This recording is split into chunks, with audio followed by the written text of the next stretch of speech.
नमस्कार दोस्तों, स्वागत है आप सभी का आपके अपने YouTube चैनल सम्राट कोचिंग क्लासेज पिपलवाड़ा पर। दोस्तों, कल मैंने क्षेत्रफल वाली प्रश्नावली से या क्षेत्रफल वाले टॉपिक से दो चीज़ों के बारे में विचार किया था। घन और घनाभ के क्वेश्चन करा दिए थे आपको। आज मैं आपको करा रहा हूँ बेलन और गोले के क्वेश्चन। पहले चर्चा करते हैं अपन बेलन की।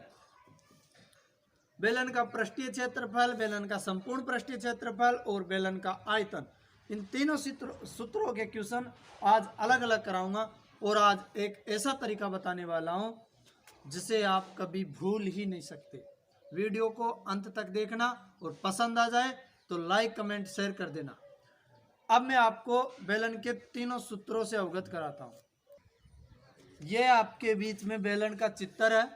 दो ऐसे आधार और इसका शीर्ष, बेलन का आधार और बेलन का शीर्ष पर एक वृत्त होता है और ये इनकी दोनों वृत्तों के केंद्रों के बीच की दूरी है, तो ये इसकी एच होती है, ऊंचाई। ये बेलन की त्रिज्या होती है।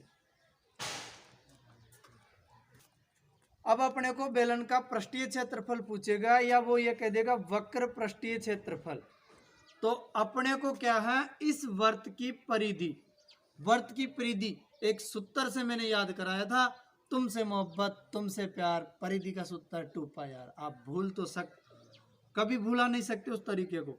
तो ये वृत्त की परिधि को अगर ऊंचाई से गुणा कर दे, तो वृत्त की परिधि को ऊंचाई से गुणा कर दे तो बनता है भाई वक्र पृष्ठीय क्षेत्रफल। वक्र पृष्ठीय क्षेत्रफल। और देखो, वृत्त की परिधि को त्रिज्या और ऊंचाई, त्रिज्या और ऊंचाई इससे गुणा कर दे तो ये बनता है संपूर्ण पृष्ठीय क्षेत्रफल। और एक होता है बेलन का आयतन। आयतन में क्या होता है दोस्तों, ये देखो, ये पाई आर स्क्वायर, ये होता है वृत्त का क्षेत्रफल। ये क्या होता है, वृत्त का क्षेत्रफल।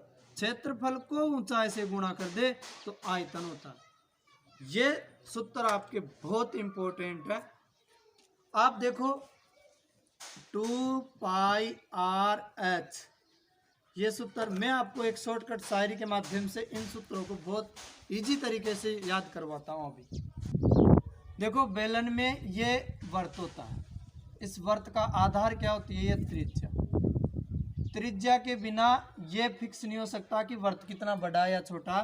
वृत्त निर्भर होता है त्रिज्या पर। वृत्त किस पर निर्भर है, त्रिज्या पर। ऐसे कह सकते हैं इस वृत्त की जान है, ये इसी में है इसकी जान। ये जितनी बड़ी होगी वृत्त उतना बड़ा होगा। अब देखो, वृत्त और त्रिज्या, वृत्त की जान है भाई त्रिज्या। वृत्त को 1 मिनट के लिए कोई लड़का वो धाम लो और त्रिज्या को कोई लड़की जी धाम लो, ये समझो। अब एक और एच आ गई इसके बीच में, इसकी लाइफ में एक और आ गई एच, ऊंचाई, तो ये एच आ गई। अब किसी ने वृत्त से पूछा तो वृत्त ने त्रिज्या के बारे में बताया और ऊंचाई के बारे में बताया। तो देखो, वो एक सूत्र होता है, वृत्त की जान होती है त्रिज्या, तो वृत्त बोलेगा तुमसे मोहब्बत तुमसे प्यार, परिधि का सूत्र 2 पाई आर। तो ये परिधि का सूत्र 2 पाई आर, तुमसे मोहब्बत तुमसे प्यार। तो बताओ मोहब्बत और प्यार किससे है, मोहब्बत और प्यार है एच और आर से। तो आर और एच लिख दो या एच और आर से। ये हो गया संपूर्ण पृष्ठीय क्षेत्रफल 2 pi R, R plus H. 2 pi R क्या होता है, तुमसे मोहब्बत तुमसे प्यार। किससे प्यार, एक तो आर से और एक एच से, आर एच लिख दिया। ये संपूर्ण का सूत्र हो गया। एक बेलन का वक्र पृष्ठीय क्षेत्रफल ज्ञात कीजिए जिसकी त्रिज्या 7 तथा ऊंचाई 24 सेमी है। ये क्वेश्चन अपने बीच है और कक्षा 10 में जो बोर्ड एग्जाम में आते हैं इसी प्रकार के क्वेश्चन 3-3 नंबर के आते हैं। अपने को पूछ रहा बेलन का वक्र पृष्ठीय क्षेत्रफल। भाइयों, पता होना चाहिए बेलन का वक्र पृष्ठीय क्षेत्रफल, तुमसे मोहब्बत तुमसे प्यार, और इसको ऊंचाई से गुणा कर दो, परिधि को ऊंचाई से गुणा कर दो, 2 पाई आर एच। सूत्र हो गया 2 इंटू पाई की जगह 22/7, आर की जगह 7, ऊंचाई की जगह 24। 7 से 7 काट दो भाई, 7 से 7 कट गए। 2 को 22 से 22 दूना 44 गुणा 24, 24 चौक 96 का 6, हासिल का 9, 24 चौक 96 और 9 105। क्षेत्रफल है तो वर्ग सेमी, ये तो इसका क्षेत्रफल हो गया। अगर इसी क्वेश्चन में अपने से बेलन का संपूर्ण पृष्ठीय क्षेत्रफल पूछ ले, ये तो वक्र पृष्ठीय संपूर्ण, संपूर्ण पूरा, संपूर्ण यानी पूरा, तो बताओ पूरा प्यार किस किस पर लुटाता है ये बेलन? एक आर पर और एक एच पर, बस यही तो आर और एच। तो संपूर्ण पृष्ठीय क्षेत्रफल का सूत्र ये हो जाएगा, संपूर्ण पृष्ठीय क्षेत्रफल 2 पाई आर, तो 2 इंटू पाई की जगह 22/7 गुणा आर की जगह 7 और 7 + 24। तो देखो 2 इंटू 22/7 गुणा 7, 24 को 7 से गुणा करने पर भाई 31, 24 और 7 31, कोष्टक हटा तो गुणा। अब देखो गुणा कर लो, 22 दूना 44 या 31 दूना 62, 62 को 22 से गुणा कर लो, गुणा कर लो इसे भाई। 2 को 31 से गुणा किया 62 गुणा 22, 22 दूना 44 का 4 हासिल का 4, 22 छक्की 132, 22 दूना 44 का 4 हासिल का 4, 22 छक्की 132 और 4 136, ये हो गया सेमी। अगर अपने से केवल वक्र पृष्ठीय क्षेत्रफल पूछे तो ये, केवल पूछे तो, संपूर्ण पूछे तो ये। एक और क्वेश्चन कर सकता हूं, वैसे मैंने एक ही क्वेश्चन लिखा पर दोनों करा दिए, एक और करा रहा हूं। अगर यही क्वेश्चन है, अगर वो अपन से आयतन पूछ ले, क्या पूछ ले भाइयों? आयतन। तो अपने को पता होना चाहिए बेलन का आयतन। आयतन का मतलब तो होगा भाई क्षेत्रफल को ऊंचाई से गुणा कर दो, क्षेत्रफल को ऊंचाई से गुणा कर दो। वर्त का क्षेत्रफल होता है पाई आर स्क्वायर, इसको ऊंचाई से गुणा कर दो तो ये क्षेत्र आयतन का सूत्र होगा पाई आर स्क्वायर है। पाई की जगह 22/7, आर की जगह तो 7 गुणा 7 और एच की जगह 24, 7 से 7 काट दो, 22 गुणा 7 करने पर 22 समते 154 गुणा 24, 154 को 24 से गुणा करो, 24 गुणा 4 तो 24 जोग 96 का 6 हासिल का 9, 24 पंजो 120 और 9 129 का 9 हासिल का 12, 24 से कम 24 और 12 36, तो 36 96 घन सेमी आएंगे, यही आंसर होगा। आयतन में घन सेमी, क्षेत्रफल में वर्ग सेमी स्क्वायर। ठीक है, अगला क्वेश्चन आपके बीच, एक बेलन का वक्र पृष्ठीय क्षेत्रफल तथा आयतन ज्ञात कीजिए। वक्र पृष्ठीय क्षेत्रफल भी करना और आयतन भी करना।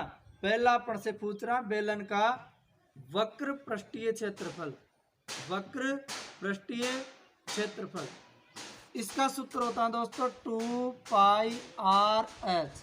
और एक पूछ रहा अपन से बेलन का आयतन, एक क्या पूछ रहा? बेलन का आयतन। तो बेलन का आयतन का सूत्र होता है पाई आर स्क्वायर एच। पहले दोनों सूत्र कंप्लीट कर लो। अपने को दे क्या रखा है, यदि उसकी त्रिज्या तथा ऊंचाई क्रमश है तो पहले होगी वो त्रिज्या होगी, बाद में होगी वो ऊंचाई होगी। ये आर है, ये एच है, तो ठीक है। 2 इंटू पाई की जगह 22/7 गुणा आर की जगह 21 गुणा एच की जगह 35। ठीक है भाई, 7 से इस 35 को काट दो 5 बार, 7 से 35 को कितनी बार काट दिया? 5 बार। अब शेष संख्या को गुणा करो, देखो 2 को 21 से गुणा करो, 21 दूना 42 गुणा 22 को 5 से गुणा कर दो, 22 पंजो 110 गुणा मैंने इसलिए किया क्योंकि 22 पंजे 110 आने पर अपन 11 से आसानी से गुणा कर सकते हैं इसे, और आप कैसे भी गुणा कर सकते हो, उसमें कोई दिक्कत नहीं है। 11 से गुणा करो, 11 दूना 22 का 2 हासिल का 2, 11 चौक 44 और 2 46, 0 का 0। ये क्या है? क्षेत्रफल। तो यह करेंगे वर्ग सेमी, या क्या करेंगे? वर्ग सेमी। क्षेत्रफल हो गया। आयतन पर बात करें, आयतन का सूत्र है पाई आर स्क्वायर एच। पाई का मान 22/7, आर की जगह 21 गुणा 21 और एच की जगह भाई 35 गुणा कर दो भाई। 7 से 35 को काट दो 5 बार। अब देखो 21 को 21 से गुणा करने पर 441 और 22 को 5 से गुणा करें 22 पंजो 110, फिर 11 से गुणा हो गए, कर दो गुणा। 11 एक कम, 11 का 1 हासिल का 1, 11 चौक 44 और 1 45 का 5 हासिल का 4, 11 चौक 44 और 5 49, 11 चौक 44 और 5 नहीं 4 48, ये हो गए। और 0 की 0 लगा दो। आयतन है तो सेमी क्यूब लगा दो। देखो गुणा करना, एक और मैं आपको 11 से गुणा करने की एक खतरनाक ट्रिक बताने वाला हूँ आज। उसी से आप करना, डायरेक्ट आंसर आएंगे, ये मेरी गारंटी है। आप खुद यह बोलेंगे कि ये गुणा करने की ट्रिक है या कोई जादू है कि डायरेक्ट आंसर आ रहे हैं। ये देखो 11 से गुणा, आप तो इस कदर करना, 11 एकम 11 का 1 हासिल का 1, 11 चौक 44 और 1 45 का 5 हासिल का 4, 11 चौक 44 और 4 48, 1 0 की 1 0। ये तो क्वेश्चन था अपना। अब मैं आपको आगे के क्वेश्चन ना कराकर आज 11 की गुणा की ट्रिक बताता हूँ, क्योंकि आज काफ़ी ज़्यादा डिस्टर्ब है हमारे यहाँ, तो मैं आपको अदर क्वेश्चन ना करा के एक गुणा की विधि बता रहा हूँ। 11 से गुणा करने की ट्रिक मैं आपको बता रहा हूँ आज। देखो भाई, जैसे कोई भी संख्या ले लो, 1 2 3 4, इसी को अगर 11 से गुणा करना, बड़ी संख्या भी आप लोगे कोई दिक्कत नहीं है। देखो कैसे करना, 4 का 4 रख दो, इकाई अंक सेम रख दिया 4 का 4। अब इधर आते वक्त जोड़ते चलो, 4 और 3 7, 3 और 2 5, 2 और 1 3, और अंत में ये 1 का 1 रख दो, ये आंसर हो गया। एक और ट्रिक, ये देखो अपने के पास संख्या 1 2 3 4, फिर रखो 1 2 3 4, रख दिया 2 बार। इन्हें तिरछे जोड़ते चलो, 4 के 4, 3 और 4 7, 2 और 3 5, 1 और 2 3 और 1 का डबल। एक और कोई दिक्कत नहीं है, एक और कोई बड़ी संख्या ले ले, जैसे अपन को कोई संख्या है, ये अभी गुणा में आई है, ये सही है ना। देखो गुणा, 1 का 1, 4 और 1 5, 4 और 4 8, और 4 का 4 हो गए। इस तरीके से ये भी होगा, 4 से 41 है, 4 से 41 है, तिरछे जोड़ दो, 1 4 और 1 5, 4 4 8, 4 की आंसर है। कोई दिक्कत नहीं है, कोई बड़ी बात नहीं है। एक और देखो बड़ी संख्या लेते हैं, बड़ी संख्या ले लो, 1 2 3 4 5 4 3 2 1, इनको 11 से गुणा कर दिए। देखो 1 का 1, 1 और 2 3, 3 और 2 5, 5 और 4 3 7, 5 और 4 9, 5 और 4 9, 4 3 7, 2 और 3 5, 2 और 1 3, 1 का 1, ये आंसर। अब आपके मन में एक क्वेश्चन आ रहा होगा मेरे हिसाब से कि या तो जोड़ने पर कोई हासिल नहीं लगती, अगर भाई हासिल लगे तो अगले पद में जोड़ दिया करो, कोई दिक्कत नहीं, बड़ी बात नहीं है, हासिल आ सकती है। एक हासिल का भी उदाहरण ले लेता हूं मैं।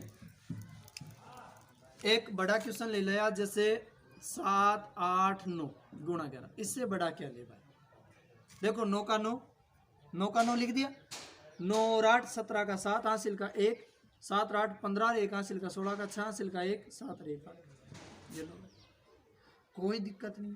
इस तरीके से करना चाहे 7 8 9, 7 8 9, 9 का 9, 9 और 8 17 का 7 हासिल का 1, 7 और 8 15 और 1 16 6 का हासिल का 1, 7 और 1 का, ये लो भाई कोई बात नहीं। अगर हासिल आ जाए तो आगे के पद में जोड़ दो, कोई बड़ी बात नहीं है, कोई दिक्कत नहीं है, ठीक है। ये हो गया। और आपको आज एक और चीज़ बता देता हूँ, अगर मैं लग ही गया हूँ तो वैदिक गणित में एक सूत्र चलता है भाई, एकाधिकेन पूर्वे। कौन सा सूत्र चलता है? एकाधिकेन पूर्वे। ये सूत्र बोलता है एक अधिक हो पूर्व का अंक कैसा होना चाहिए? एक अधिक। जैसे यहाँ लिख दिया 65 × 65, वर्ग विधि में चलता है ये, वर्ग में ये क्वेश्चन है अपने पास 65 × 65, वर्ग का मतलब यही होता है 65 का वर्ग, ठीक है, 65 × 65। तो देखो ये पूर्व में पहले तो ये 6 आया ना, अब इकाई को गुणा कर दो, 5 × 5 तो 25, और 6 को 6 से गुणा मत करो भाई, 6 को 7 से, एक अधिक 6 7 42।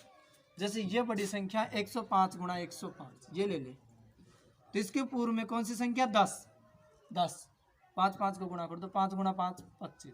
अब 10 को 10 से मत करो, 10 को 11 से गुणा कर दो, एक अधिक 10 × 11 110, ये आंसर है भाई।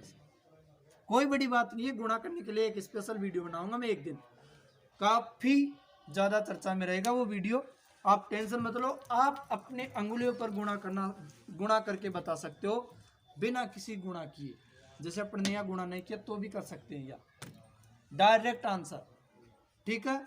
आज काफी ज्यादा प्रॉब्लम डिस्टर्ब है, इसलिए मैं गोले के और शंकु के क्वेश्चन नहीं ले पाऊंगा। आज केवल बेलन के ही क्वेश्चन है। और कोई क्वेश्चन हो तो बताना। अगर कोई अजीब तरह का क्वेश्चन होगा अनुपात वगैरह का, तो वो क्वेश्चन मैं गोले व शंकु के साथ ले लूँगा। हाँ, लगातार मेहनत करते रहिए। कोई इतना अमीर नहीं होता कि अपना गुजरा हुआ कल खरीद सके, लेकिन कोई इतना गरीब नहीं होता कि अपना आने वाला कल ना बदल सके। आप मेहनत करो, आपको फल जरूर मिलेगा। मेहनत लगातार करो, मेहनत इतनी खामोशी से करो कि सफलता शोर मचाए। इतनी मेहनत करो कि पेपर को भी लगना चाहिए कि बड़ी तैयारी से आया। नस्ते नाबूद कर दो इस बार के पेपर को। और कक्षा 10 के लिए एक स्पेशल बैच प्रारंभ करने वाला हूँ मैं, शाम के समय या सुबह कभी भी। उसमें स्पेशल 100 नंबर की तैयारी कराएंगे। ऑफलाइन जो भी बच्चा पढ़ना चाहता वो हमसे संपर्क करे। ठीक है दोस्तों, आज के लिए इतना ही काफ़ी है। जय हिंद, जय भारत।